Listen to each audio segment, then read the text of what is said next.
Oi, pessoal, tudo bem? Como vocês estão aí? Tenho certeza que estão muito bem e se cuidando. Hoje a gente vai continuar aí com o conteúdo que diz respeito à nossa aula 3, tá?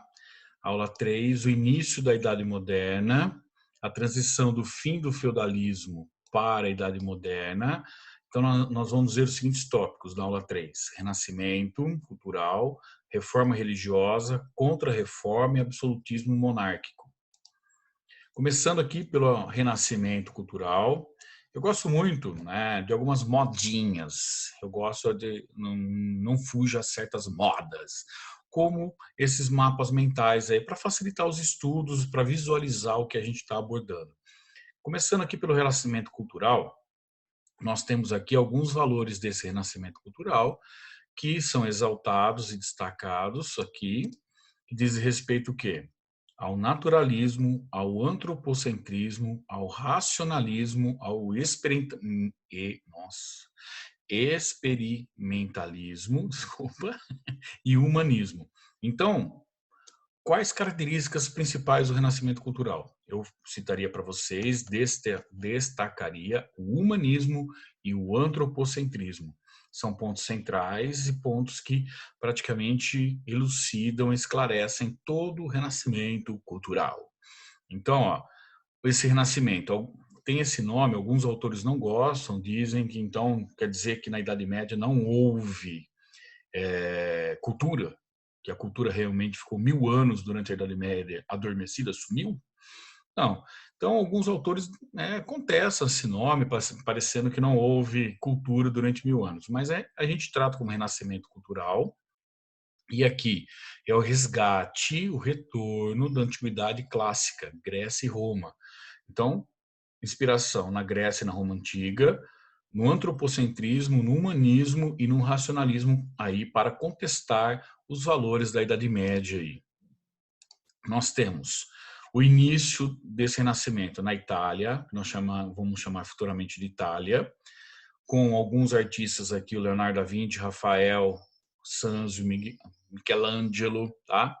E a presença de mecenas, ricos comerciantes que, vamos assim dizer, patrocinavam esses artistas.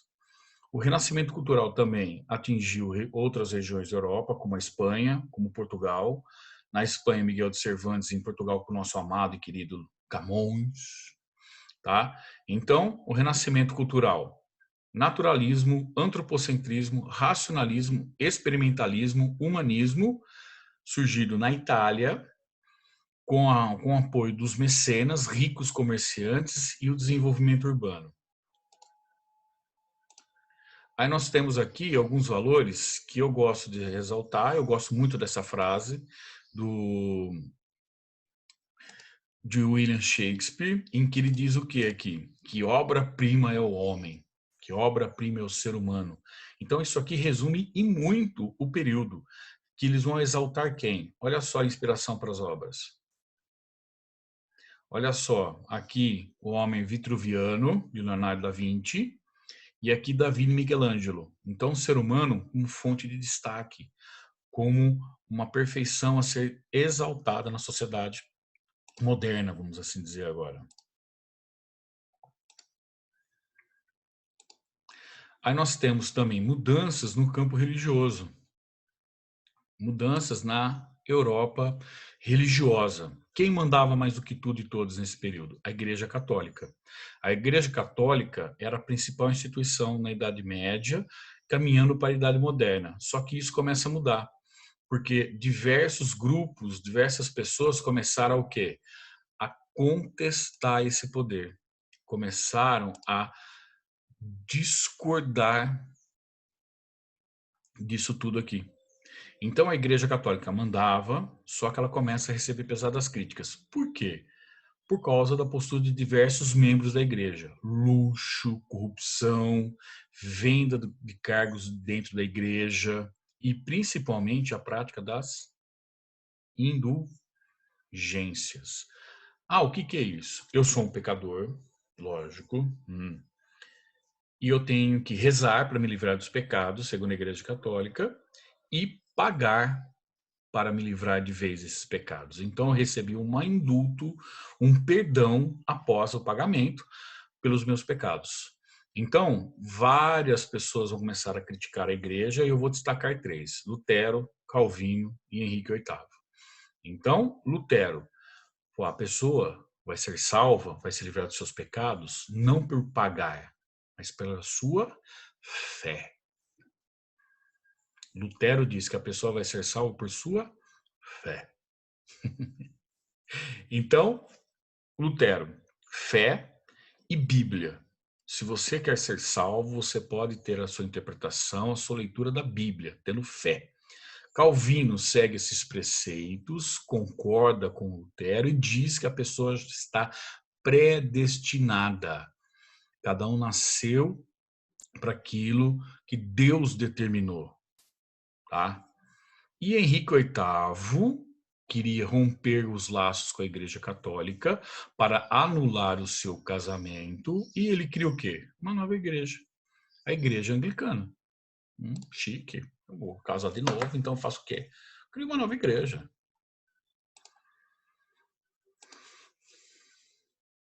A Igreja Católica precisa dar uma resposta ao que está acontecendo. A Igreja Católica precisa responder às críticas e às mudanças na religião. E a Igreja, então, contra-ataca a contra-reforma. Tá? A contra-reforma.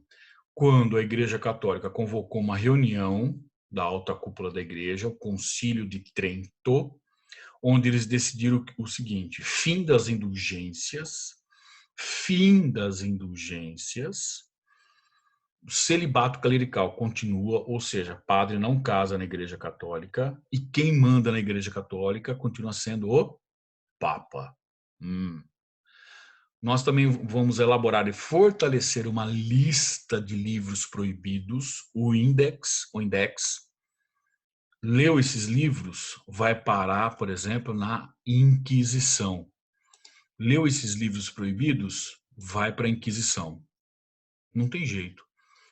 Praticou heresia, foi um herege, leu livros proibidos, por exemplo, vai parar no Tribunal do Santo Ofício. Vai ser julgado como herege. Tá? E para divulgar a fé católica, foi criada uma companhia, uma empresa, tá? Comandado pelos que nós chamamos hoje de jesuítas. Os jesuítas vão para lugares como a América expandir a fé católica. Então, nós temos aqui os preceitos, críticas, mudanças na cultura, como eu falei anteriormente para vocês, a reforma, o renascimento, tá? O renascimento cultural, com mudanças nas artes, na ciência, tá? Vai mudar, se faz necessárias mudanças, e nós temos as mudanças na religião. Então, a Europa moderna, a Europa da época moderna está mudando na área cultural, na área religiosa e na área política agora. Então, nós temos agora aqui o seguinte, o absolutismo monárquico, em que o poder, nós temos aqui o seguinte: rei, lei. O rei estava acima do quê? O rei está acima da lei. Ele é maior que o governo, né? Como diz Luís XIV, aqui o Estado sou eu, quem manda em tudo e em todos sou eu. Então, o absolutismo monárquico aqui vai centralizar o poder político. O rei é autoritário, é absoluto. Rei, lei. Nós temos alguns defensores desse absolutismo monárquico, tá? Como Nicolau Maquiavel, Thomas Hobbes, Jacques Bossuet e Jean Bodin, em que eles defendem assim, ó, a necessidade de um governo forte. Thomas Hobbes diz que o homem é o lobo do próprio homem, ou seja, se não houvesse um governo forte e centralizado, o homem se matava. Então, por isso a necessidade de um governo controlador e forte. Maquiavel diz que em política os fins justificam os meios, não importa os meios que você utilizou para chegar à conclusão na política, conseguir um cargo, aí ser eleito deputado, o que seja, está justificado, tá? Está justificado. Jean Baudin e Jacques Bossuet, quem colocou Deus, quem colocou o rei ali? Deus. Então ele não pode ser contestado.